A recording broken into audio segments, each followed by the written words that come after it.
ಜಿ5 ಇರುವಾಗ ನೀವು ನಿಮ್ಮ ನೆಚ್ಚಿನ ಶೋಗಳನ್ನ ಎಂದಿಗೂ ಮಿಸ್ ಮಾಡಿಕೊಳ್ಳುವುದಿಲ್ಲ. ಅದು ಸಂಪೂರ್ಣ ಉಚಿತವಾಗಿ. ಏನಾಯ್ತು? ಅದಕ್ಕೆ ಅದು ಮಾವ ಮನೆಯಲ್ಲಿ ಎಲ್ಲರೂ ಜಾತಕನೂ ತಗೊಂಡು ಹೋಗಿ ಜ್ಯೋತಿಷಿಗಳ ಹತ್ರ ತೋರಿಸಿದ್ದಾರೆ. ಅದರಲ್ಲಿ ಜ್ಯೋತಿಷಿಗಳು ನಿಮ್ಮ ಜಾತಕನ ನೋಡಿ ನಿಮಗೆ ಗಂಡಾಂತರ ಇದೆ ಅಂತ ಹೇಳಿದ್ದಾರೆ. ಸೊ ನೀವು ಎಲ್ಲರ ಜೊತೆನಲ್ಲೂ ಸ್ವಲ್ಪ ಹುಷಾರಾಗಿರಬೇಕು. ಹಾಗೆ ಎಲ್ಲ ವಿಷಯದಲ್ಲೂ ಹುಷಾರಾಗಿರಬೇಕು. ಇದ್ದ ವಿಷಯ ಮಹಿ, ನಾನಿದ್ರ ಬಗ್ಗೆ ಎಲ್ಲ ತಲೆನೇ ಕೆಡಿಸ್ಕೊಳಕ್ಕೆ ಹೋಗೋದಿಲ್ಲ. ನಾವು ಅದ್ರ ಬಗ್ಗೆ ಎಷ್ಟೇ ತಲೆ ಕೆಡಿಸ್ಕೊಂಡ್ರು ಏನು ಉಪಯೋಗದ ಹೇಳು? ಏನಾಗಬೇಕೋ ಅದೇ ಆಗುತ್ತೆ. ಯಾವುದು ನಮ್ಮ ಕೈಯಲ್ಲಿಲ್ಲ ಅಂದಮೇಲೆ ಅದ್ರ ಬಗ್ಗೆ ಯೋಚನೆ ಮಾಡಿ ಏನು ಪ್ರಯೋಜನ? ಮುಂದೇನೋ ಆಗುತ್ತೆ ಅಂತ ಯೋಚನೆ ಮಾಡಿಬಿಟ್ಟು ಇವತ್ತಿನ ಖುಷಿನ ಯಾಕೆ ಕಳ್ಕೊಳ್ಬೇಕು? ಭವಿಷ್ಯ ಅನ್ನೋದು ಗೆಸ್ ಮಾಡೋದಲ್ಲ, ಅದನ್ನು ನಮಗೆ ನಾವು ಹೇಗೆ ಬೇಕೋ ಹಾಗೆ ಕ್ರಿಯೇಟ್ ಮಾಡೋದು. ಎಲ್ಲ ನಮ್ಮ ಕೈಯಲ್ಲಿದೆ.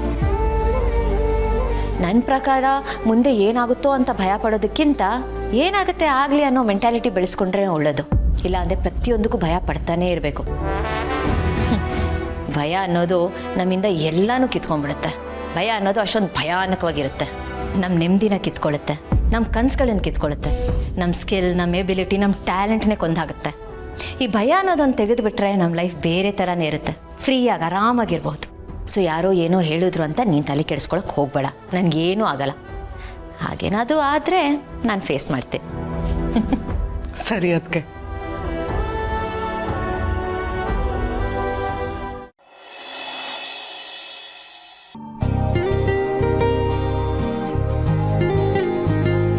ಮಲ್ಲಿ ಕೂತ್ಕೋ. ಜಯಲ್ಲಿ ಅವ್ರಿಗೆ ಹಶ್ವಿಲ್ವಂತೆ, ಅವ್ರು ಆಮೇಲಿಂದ ಊಟ ಮಾಡ್ತಾರಂತೆ.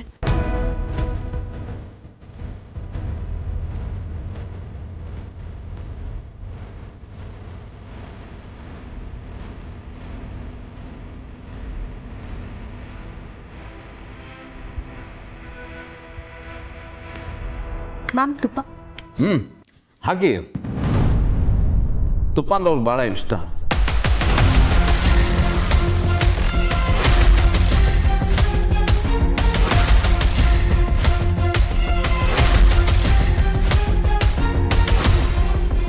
ಮಾನ್ಯ ಅವ್ರಿಗೆ ತುಪ್ಪ ಇಷ್ಟ ಅಂತ ಇವ್ರಿಗೆ ಹೇಗೆ ಗೊತ್ತು?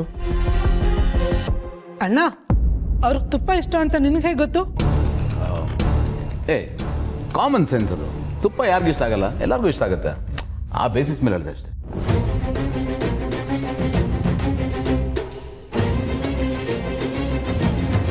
ಪರವಾಗಿಲ್ವೇ? ನನಗೇನು ಇಷ್ಟ ಅನ್ನೋದು ನಿನಗಿನ್ನೂ ನೆನಪಿದ್ಯಾ? ಎಲ್ಲ ಮರ್ತೋಗಿದೆ ಅಂದ್ಕೊಂಡಿದ್ದೆ.